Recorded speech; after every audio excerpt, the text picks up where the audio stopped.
नमस्कार, the UP खबर में श्वेता के साथ आप देख रहे हैं द डॉक्टर्स कॉर्नर। और हर रविवार की तरह इस बार भी हम हाजिर हो चुके हैं एक नए सेगमेंट के साथ में। आज हमारा नया सेगमेंट है प्लाज्मा थेरेपी, जिस पे आज हमारे साथ बात करेंगे doctor Ved Prakash Gupta, pulmonary and critical care department KGMC से। Hello sir. नमस्कार सर, आज हम प्लाज्मा थेरेपी पे बात करने वाले हैं, तो हम सबसे पहले आपसे जानना चाहेंगे कि ये प्लाज्मा है क्या? देखिए, जब भी कोई इन्फेक्शन किसी पर्टिकुलर किसी वायरस का इन्फेक्शन शरीर में आता है जी, तो शरीर उसके लिए एंटीबॉडीज़ तैयार करता है जी। और एंटीबॉडीज़ जब उसमें इतनी मात्रा में हो जाती हैं कि वो वायरस को मात दे दे, तो ऐसे प्लाज्मा को कन्वेलिसेंट प्लाज्मा कहते हैं हम लोग जी। तो कन्वेलिसेंट प्लाज्मा जो एक बीमारी से लड़ कर के जो मरीज़ निकल के आए हैं, उनके प्लाज्मा में एंटीबॉडीज़ का जो टाइटर है वो प्रचुर मात्रा में हो जाता है, वो बढ़ जाता है। और उन एंटीबॉडीज़ से हम लोग अगर किसी दूसरे मरीज़ की मदद कर सकें तो इसको हम लोग एक जो इम्यूनिटी है, ये पैसिव इम्यूनिटी की तरह से हम उसको देते हैं, जिसमें कि जो मरीज़ है उसको इस बीमारी से लड़ने में जो पर्टिकुलर, जैसे अगर हम कोरोना के कॉन्टेक्स्ट में बात करें तो जो कोविड से जो मरीज़ जंग जीत करके आ चुके हैं, वो दूसरे लोग जो इस लड़ाई में कमज़ोर पड़ रहे हैं वायरस के सामने, उनको इस कन्वलेसेंट प्लाज्मा की डोज दे करके इससे लड़ाई में मदद की जा सकती है। तो एक उधार की इम्यूनिटी भी इसको हम लोग कह सकते हैं। जी। अच्छा डॉक्टर साहब, ये बताइए कि ये किस तरीके से इसका इलाज जो है कंप्लीट किया, किस तरीके से संपन्न किया जा सकता है? देखिए, जो हमारे ऐसे मरीज़ हैं जो कि इसको मात दे चुके हैं, और वो मरीज़ जिनमें कि ये टेस्टेड हुए पॉजिटिव लैब के द्वारा, उसकी रिपोर्ट होनी चाहिए। इसके बाद ठीक होने की 2 नेगेटिव रिपोर्ट होनी चाहिए, और उसके 2 रिपोर्ट नेगेटिव के कम से कम 14 दिन बीत गए हों जी। तब हम लोग उस मरीज़ का 2 से 4 हफ्ते बाद प्लाज्मा डोनेट करा सकते हैं। और उससे पूर्व हम लोग ये टाइटर ज़रूर देखते हैं कि कितनी मात्रा में उसके बॉडी में जो प्लाज्मा है उसमें ये एंटीबॉडी टाइटर है वो कितनी मात्रा में बना हुआ है। जितना स्ट्रॉन्ग टाइटर होगा उतने ही ज़्यादा एक मरीज़ से ज़्यादा का इलाज भी किया जा सकता है। जी। अगर डॉक्टर साहब, जैसे आप प्लाज्मा थेरेपी की बात कर रहे हैं, आप काफ़ी कुछ उसके लिए बता रहे हैं, तो ये एक मरीजों के लिए एक संजीवनी बूटी का काम किया है। तो संजीवनी बूटी किस तरीके से बना इसके लिए? देखिए, जिस तरह से हमारे सामने कोई भी विकल्प नहीं था, जैसे ये बीमारी आई और उस समय हम लोगों के सामने ज़्यादा ऑप्शंस नहीं थे, ना ही तो कोई इसके एंटीवायरल कोई दवा थी, ना ही टीका तब तक आया था जो वैक्सीनेशन है। तो जब कोई भी विकल्प नहीं था, तब हम लोगों ने इस विकल्प को सुझाया, इसको सामने रखा, और यहीं से केजीएमयू से ही पहली खबर देश भर में गई और उस पर काम हुआ। काफ़ी काम फिर आईसीएमआर ने इसको टेकअप किया और एक अच्छा काम मैं कहूँगा हुआ, और एक बेहतर रिजल्ट के साथ हम लोग मरीजों के लिए कुछ ऑप्शन दे सके। जी। डॉक्टर साहब, ये जो प्लाज्मा थेरेपी है, तो क्या ये प्लाज्मा थेरेपी सिर्फ कोरोना के मरीजों के लिए ही वर्क करती है या किसी और वायरस पे भी ये काम करती है? देखिए, जैसा मैंने पहले कहा कि जो कोई भी वायरल इन्फेक्शन जिस तरह से जब तक कि उसे कंट्रोल करने के लिए, खासकर जो महामारी का रूप ले रहे हैं, ऐसे इन्फेक्शंस को कंट्रोल करने के लिए जब तक हमारे पास कोई ऑप्शन नहीं है, तब तक हम इस पैसिव इम्यूनिटी को दे करके जो मरीज़ इस लड़ाई में कमज़ोर पड़ रहे हैं उनकी मदद कर सकते हैं। तो ये एक पहले भी ट्राई किया गया है कई बीमारियों में, और इस कोविड में इसको एक मैं कहूँगा कि बड़ी संख्या में देश और विदेश में भी इसको दिया गया है। जी। डॉक्टर साहब, ये बताइए कि ये सिर्फ कोरोना से सही हुए लोगों से ही क्या प्लाज्मा लिया जा सकता है? मतलब प्लाज्मा क्या है? मतलब ये है कि जो कोविड से रिकवर कर चुके हैं उन्हीं से ही प्लाज्मा क्यों लिया जाता है? जो नॉर्मल पर्सन है, जो नॉर्मल इंसान है जिनको कोविड नहीं हुआ है और वो स्वस्थ हैं, तो क्या हम उनसे प्लाज्मा नहीं ले सकते? देखिए, उनसे जो प्लाज्मा है वो इस काम नहीं आएगा, पर्टिकुलर काम की जिसकी हम बात कर रहे हैं। जैसे हम कोविड की अगर बात कर रहे हैं, तो जब तक कोविड का इन्फेक्शन एक पर्सन को नहीं होगा, तब तक उसके शरीर में प्लाज्मा में जो एंटीबॉडीज़ हैं वो नहीं बनेंगी।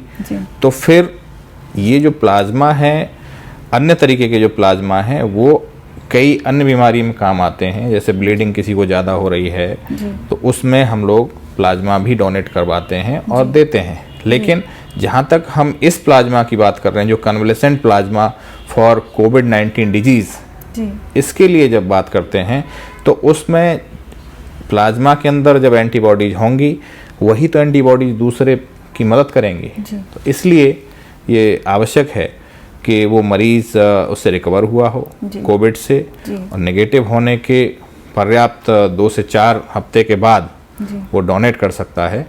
और उसके शरीर में अगर प्रचुर मात्रा में एंटीबॉडीज बनी हैं, तो वो एंटीबॉडीज दूसरे की मदद के लिए काम आ सकती हैं। जी डॉक्टर साहब, एक पर्सन में कितना प्रतिशत प्लाज्मा होता है? ब्लड का अगर हम देखें तो लगभग 55% जो ब्लड का हिस्सा है वो प्लाज्मा का होता है। जी डॉक्टर साहब, ये जो प्लाज्मा डोनेशन की जो एक प्रक्रिया है, क्या प्लाज्मा डोनेट करने से जो प्लाज्मा डोनर हैं, क्या उनको किसी चीज़ की दिक्कत होती है, कोई परेशानी होती है कि मतलब उससे कोई वीकनेस आती है या और कोई सिम्टम? नहीं, कोई ऐसी बात नहीं है। देखिए, रक्तदान महादान कहा जाता है, और रक्तदान में पूरा रक्त लिया जाता है जी। और उससे भी कम मैं कहूँगा कि इसमें जैसे हम लोग सोचते हैं कि रक्तदान से कोई दिक्कत होगी, लेकिन आप देखिए रक्तदान से कोई समस्या नहीं होती है जी। कुछ ही दिन में वो रिकवर कर जाता है। इसी प्रकार से प्लाज्मा उससे भी कम समय में रिकवर कर जाता है। जी, तो इससे कोई परेशानी नहीं है। अच्छा डॉक्टर साहब, हमारे एक व्यूअर हैं कमलेश, उनका एक सवाल था। उनका कहना ये था कि एक पर्सन कितने प्लाज्मा डोनेट कर सकता है, या फिर जो पर्सन ने प्लाज्मा डोनेट किया है वो क्या सिर्फ एक पर्टिकुलर एक ही पर्सन के लिए है, या उस प्लाज्मा से कई लोग उससे सही हो सकते हैं? देखिए, जितना स्ट्रॉन्ग टाइटर होगा, जैसे मैंने कहा, जिस प्लाज्मा में जितनी ज़्यादा मात्रा में एंटीबॉडीज बनेंगी, वो प्लाज्मा किसी 1 या 2 या 3 लोगों के काम भी आ सकता है। जैसे जितना प्लाज्मा हम लोग लेते हैं, उसका कई डोज भी की जा सकती हैं उसके स्ट्रॉन्ग होने के आधार पे, कि अगर उस टाइटर में काफ़ी मात्रा में एंटीबॉडीज़ हैं तो उसको कई मरीजों में दिया जा सकता है। जी तकरीबन एक मरीज को सही करने के लिए आपको कितना प्रतिशत, मतलब कितना प्लाज्मा की रिक्वायर्ड होती है? देखिए, जो डोजिंग है वो डोजिंग इसी आधार पर की जाती है कि कितना स्ट्रॉन्ग प्लाज्मा है जी।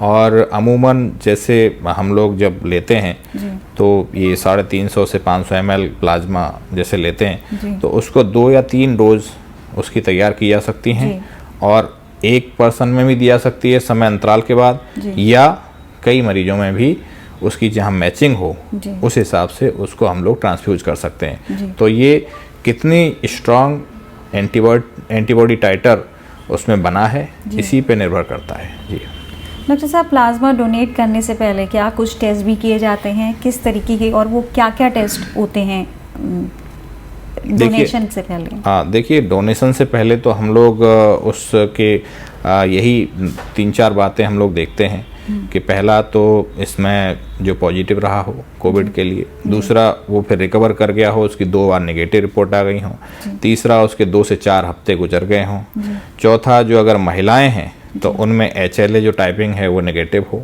तो ये कुछ ऐसी बातें हैं जिनका हम लोग ध्यान रखते हैं, और उन लोगों से फिर जो हमारी जो प्लाज्मा बैंक हैं या ब्लड बैंक हैं उनमें ये व्यवस्था की गई है, और उसके हिसाब से जो अन्य जांचें हैं वो ब्लड के माध्यम से कर लेते हैं, और इसके बाद जब ये ले लिया जाता है तो देने के लिए जो रेसिपिएंट्स हैं उनके साथ क्रॉस मैच करके हम लोग उनको प्लाज्मा की डोज उनके लिए दे सकते हैं। जी डॉक्टर साहब, आपने अभी प्लाज्मा डोनेशन पे बात की है, एक सवाल ये भी था कि अगर कोई पेशेंट किसी बीमारी से ग्रसित है, उसको कोरोना हुआ, उसे कोविड हुआ, उस टाइम पीरियड में वो प्लाज्मा से रिकवर किया है, मतलब क्या वो पर्सन भी डोनेट कर पाएंगे जिनको मतलब ऐसी कोई बीमारी है तब उसके बावजूद भी क्या वो डोनेट कर सकते हैं? हाँ बिल्कुल, देखिए जिस प्लाज्मा को हमने दे करके एक मरीज की जान बचाने में सहायता ली है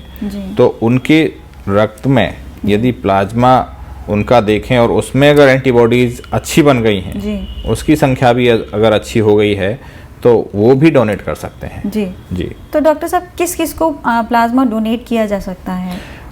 डोनेट तो करने वाले मैंने आपको बताए यही लोग हैं जो एलिजिबिलिटी इसमें देखी जाती है और जो जिस तरह से HLA टाइटर हैं अगर और ये जो एंटीबॉडी टाइटर्स हैं, इन सब को देख करके ये निर्णय लिया जाता है कौन डोनेट कर सकता है। और रिसिपिएंट जैसा कि मैंने बताया जो कोविड के ऐसे मरीज हैं जिनकी ऑक्सीजन का लेवल 93 से कम हो रहा है, जिनका जो रेस्पिरेटरी रेट है वो 30 से ज़्यादा बढ़ रहा है, तो ये ऐसे मरीज हैं जहाँ पे कि लंग कंप्रोमाइज होना शुरू हो गए हैं। और अगर रेडियोलॉजिकली हम लोग देखें एक्सरे या CT स्कैन पे तो 48 घंटे के अंदर अंदर जो एक निमोनिया है, निमोनिया की जो शैडो है उस पर एक्सरे पे वो 2 गुनी से ज़्यादा हो रही है 48 घंटे के अंदर।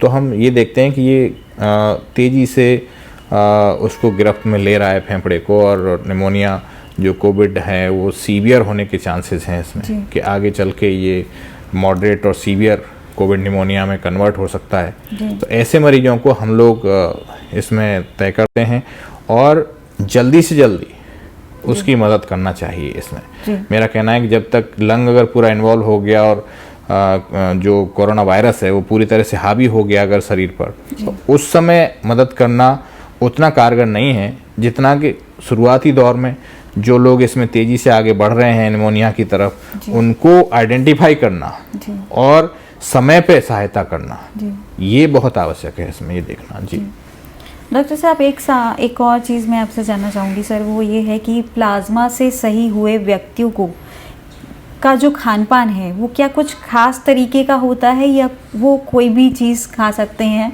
विदाउट एनी हेजिटेशन, मतलब विदाउट एनी आपका कोई भी इंस्ट्रक्शंस, क्या कुछ भी खाया जा सकता है? बिल्कुल, खाने के लिए ऐसा कोई परहेज नहीं है, लेकिन मैं बता दूं जब आपने खाने का सवाल पूछा है कि जो एक थाली में 5 रंग हैं अगर और बराबर मात्रा में अगर 5 रंग थाली के अंदर हैं तो वो थाली पर्याप्त है, उसमें सब कुछ मिल जाता है।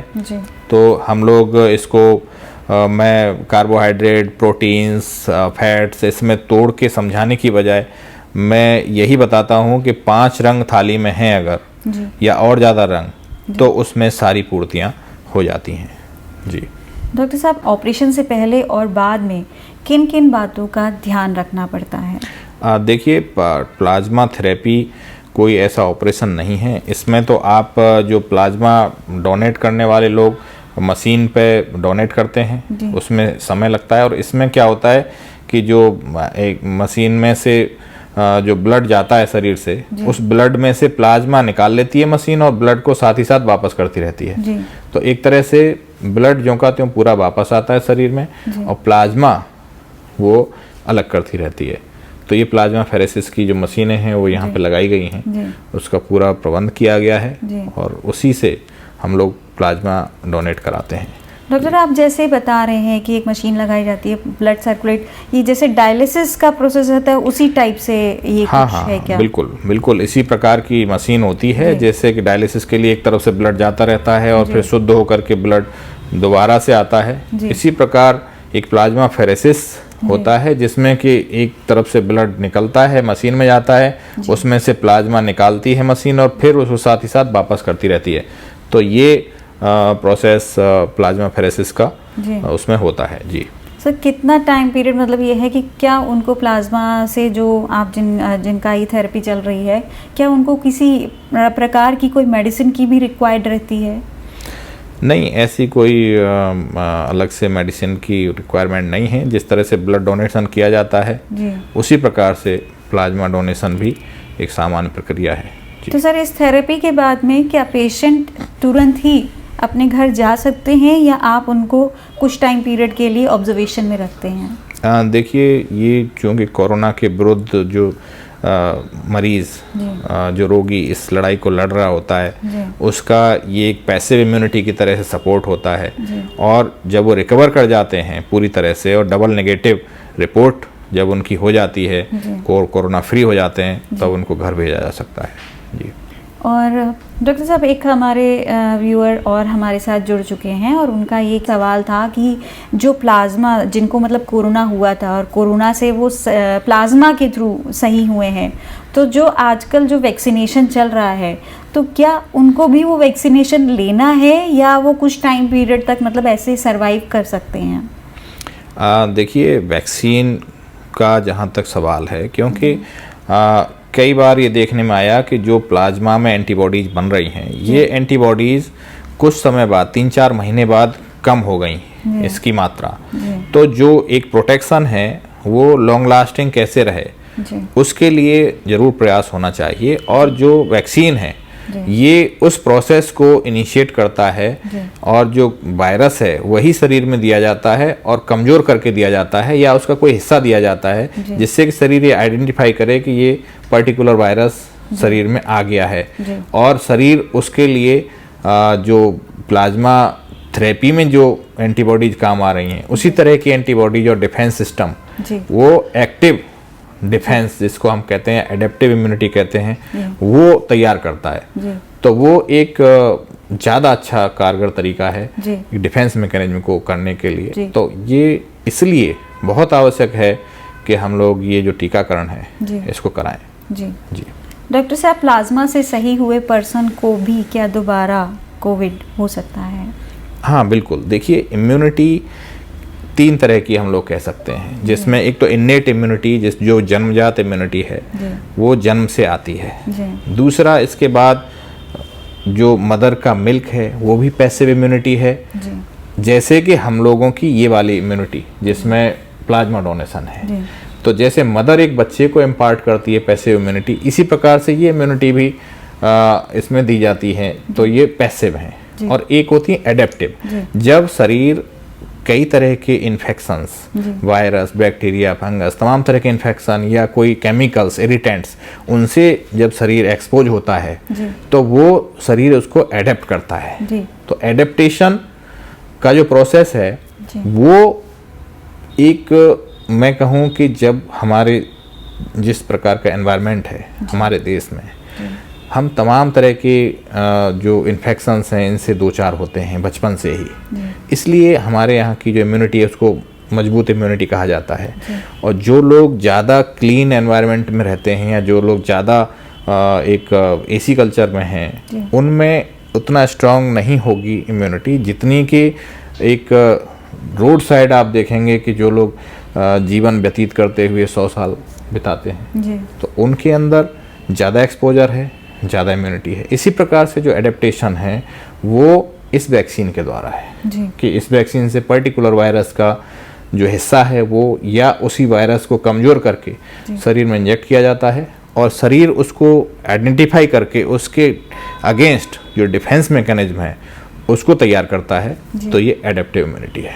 तो एक इन्नेट इम्यूनिटी जो जन्मजात है, दूसरी एडेप्टेड जो या तो इन्फेक्शंस के द्वारा आती है या वैक्सीन के द्वारा आती है, और तीसरा पैसिव जिसमें मदर मिल्क भी हो सकता है, जिसमें प्लाज्मा थेरेपी हो सकती है। तो इस तरह से आप ज़्यादा अच्छे से समझा सकेंगे व्यूअर्स को। जी डॉक्टर साहब, आपने भी इम्यूनिटी की बात की और आपने कहा जो रोड साइडर्स हैं उनकी इम्यूनिटी बहुत ज़्यादा होती है कंपैरेटिवली जो हम लोग यहाँ पे ऑफिस वर्कर्स हैं उसमें कम होती है। उसका मतलब क्या रीज़न है कि ऐसा होता है? देखिए, ये एक्सपोजर के ऊपर है।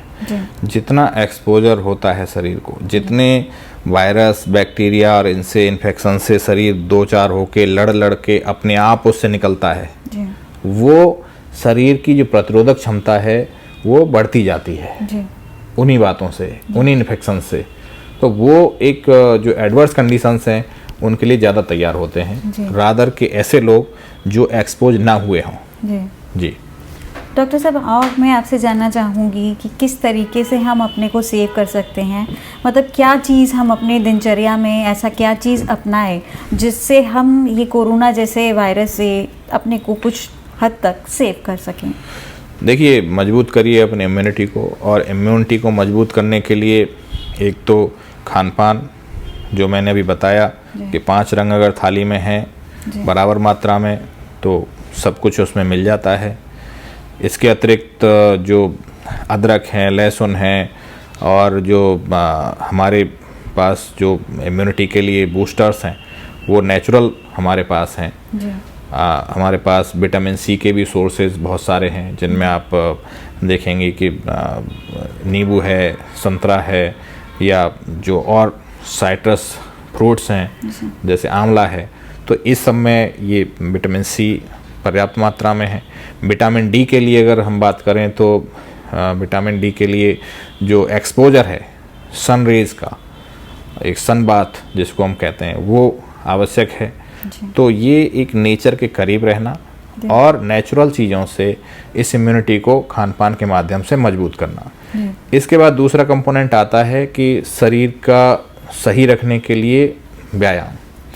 तो व्यायाम एक अहम हिस्सा है, जिसमें हम लोग एक कार्डियक एक्सरसाइजेज या टहलना, या अभी तो हम लोग इंडोर जो एक्टिविटीज़ हैं उनको बढ़ा रहे हैं, जिसमें कि कार्डियक एक्सरसाइजेज हैं उनको एक, जिसमें कि आपकी जो दिल है उसकी धड़कने की रफ्तार बढ़ जाए, सांस लेने की रफ्तार बढ़ जाए, उसको बहुत ज़्यादा स्ट्रेनस नहीं, लेकिन ऐसी एक्सरसाइजेज जिसमें कि हल्का दौड़ना उसमें शामिल हो सकता है, ट्रेडमिल पे दौड़ना भी शामिल हो सकता है, या खड़े खड़े दौड़ना भी एक इंडोर के लिए अगर देखें तो कर सकते हैं। तो इस प्रकार से हम लोग, जिसमें कि हृदय की गति बढ़ जाए और सांस लेने के बढ़ जाए, तो ऐसी कार्डियक एक्सरसाइजेज ये ज़रूरी हैं।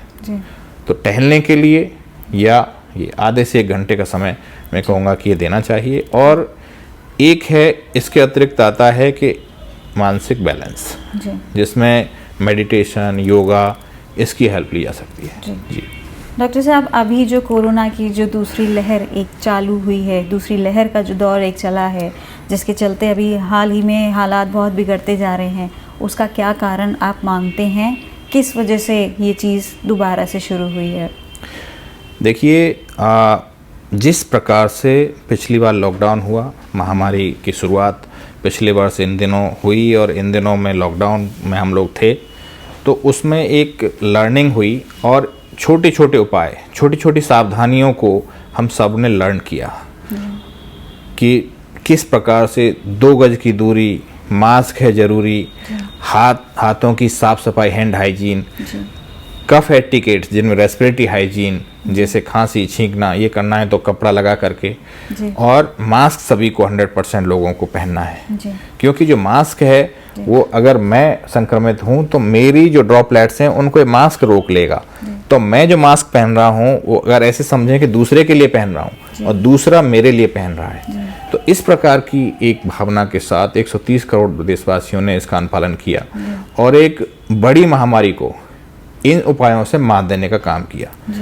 लेकिन मैंने देखा है, आपने भी देखा है, हम लोगों ने एडवाइजरी दी, सरकार ने दी, आप लोगों ने जन जन तक पहुंचाया है, फिर भी आप देखेंगे कि लोग बेपरवाह हो गए, लापरवाह हो गए, और लोग पूरा ये भूल चुके हैं कि यहाँ पे कोई कोरोना जैसी महामारी का दौर चल रहा है।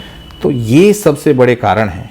और मैं कहूँगा कि जो बड़ी दुश्वारियाँ लॉकडाउन की देखी हैं, झेली हैं, माइग्रेंट लेबरर्स की समस्याएं भी हम लोगों ने देखी हैं, जॉबलेस हुए हैं लोग, ये बहुत बड़ी त्रासदी से हम लोग निकले। और लॉकडाउन की जो आज़ादी थी, उस एक बड़ी आज़ादी की छोटी सी कीमत है कोविड एप्रोप्रिएट बिहेवियर। 2 गज की दूरी, मास्क है ज़रूरी, हैंड हाइजीन, रेस्पिरेटरी हाइजीन, इसका अनुपालन करें, अननेसेसरी लोगों से ना मिलें, ये पार्टी टाइम नहीं है, और मीटिंग आवश्यक हो तो खुले में करें, और यदि कमरे में करनी हो तो खिड़की दरवाजे खुले रखें, यदि एसी में करनी हो तो कहीं एग्जॉस्ट चलता हो। इन उपायों का अगर हम लोग ध्यान रखेंगे तो निश्चित ही हम लोग इसको मात दे पाएंगे और फिर से हम लोग दूसरी जीत के लिए अपने आप को तैयार करेंगे। जी, thank you so much sir. नमस्कार। आज के डॉक्टर्स कॉर्नर में हमने बात की है प्लाज्मा थेरेपी पे, जिसके चलते डॉक्टर वेद प्रकाश ने हमें काफ़ी कुछ सवालों के जवाब दिए हैं, जिससे आपके जितने भी डाउट्स होंगे, जो भी कन्फ्यूजन्स होंगे, वो काफ़ी हद तक आपके क्लियर हो गए होंगे। और आपको और भी अगर कोई डाउट हो या जो भी सवाल हो, तो आप हमारे कमेंट बॉक्स पे कमेंट कर कर अपना जवाब पा सकते हैं। आज के डॉक्टर्स कॉर्नर में बस इतना ही, और अगले रविवार हम फिर हाजिर होंगे एक नए सेगमेंट पे, एक नए डॉक्टर के साथ में। तब तक आप देखते रहिए हमारा यूट्यूब चैनल द यूपी खबर, और हमारे यूट्यूब चैनल द यूपी खबर को सब्सक्राइब करना ना भूलें।